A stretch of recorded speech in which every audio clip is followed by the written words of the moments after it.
దేశవ్యాప్తంగా జరిగిన పార్లమెంట్ ఎన్నికలు ఒక ఎత్తు అయితే తెలుగు రాష్ట్రాల్లో జరిగిన ఎన్నికలు ఒక ఎత్తు. ఈ ఎన్నికల్లో ఏ పార్టీ ఎన్ని సీట్లు గెలుచుకుంటుందని, రాష్ట్ర ప్రజలు ఎటువైపు మొగ్గారని, ఏ పార్టీ కేంద్రంలో ప్రభుత్వాన్ని ఏర్పాటు చేయబోతుందని రాజకీయ విశ్లేషకులు సోషల్ మీడియాలో, టీవీ ఛానల్లో, ప్రింట్ మీడియాలో గెలుపు ఎవరిదంటూ విపరీతంగా చర్చలు జరుగుతున్నాయి. ప్రజల తీర్పు ఈవీఎంలో నిశ్శబ్దంగా నిక్షిప్తమై ఉన్నాయి.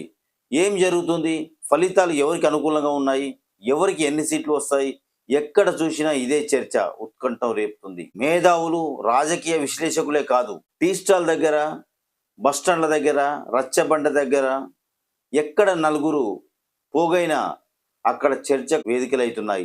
ఏ పార్టీకి ఓట్లు ఎక్కువ పడ్డాయి, ఏ పార్టీ ఓట్లు ఏ పార్టీకి క్రాస్ అయ్యాయి, ఏ పార్టీ లాభపడుతుంది, ఏ పార్టీ నష్టపోతుంది, సాధారణ వ్యక్తి దగ్గర నుంచి మేధావుల వరకు ఇదే చర్చ. ఇక పోటీ చేసిన అభ్యర్థుల కోసం కష్టపడ్డ కార్యకర్తల పరిస్థితి చెప్పనక్కర్లేదు. అటెన్షన్ గా ఉండలేకపోతున్నారు. అన్ని పార్టీ అభ్యర్థులకు క్రాస్ ఓటింగ్ భయం పట్టుకుంది.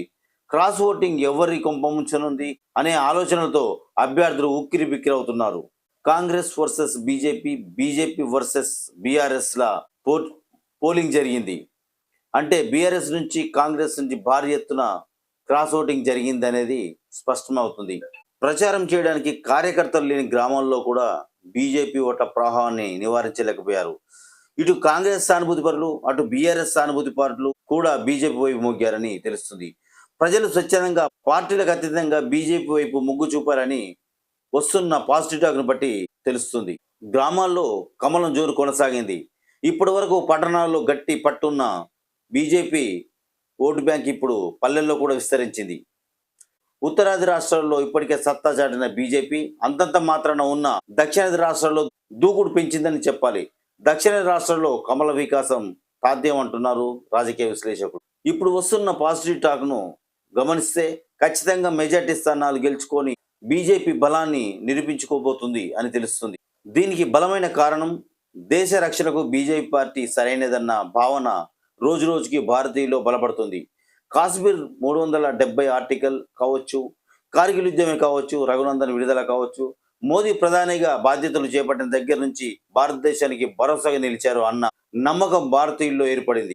దేశం పట్ల అంకితభావం ఒకవైపు, దేశాన్ని రక్షిస్తూ హిందూ ధర్మానికి ఆత్మ అయిన సనాతన ధర్మం పట్ల ఆయనకున్న విశ్వాసం కావచ్చు, రామ మందిరం నిర్మాణం లాంటి సాహసోపేతమైన నిర్ణయాలు తీసుకోవడంతో బలమైన శక్తిగా ఎదిగాడు మోడీ. అందుకేనేమో నమో మోదీ అంటూ ఆకాశమంతా ఎత్తున నిలబెట్టారు భారతీయులు. భారతీయ జనతా పార్టీ ఎన్నికకు ఆదరణ పెరుగుతుంది. పట్టణాల నుండి పల్లెల దాకా విస్తరించింది. యూత్లోనే ఫాలోయింగ్ ఉన్న మోడీ రామ మందిరం నిర్మాణంతో హిందువులకు బంధువయ్యాడు. మొత్తానికి మోదీ అన్ని వర్గాల ప్రజల్ని తన వైపు తిప్పుకుంటూ బీజేపీ బలాన్ని పెంచుతున్నాడు.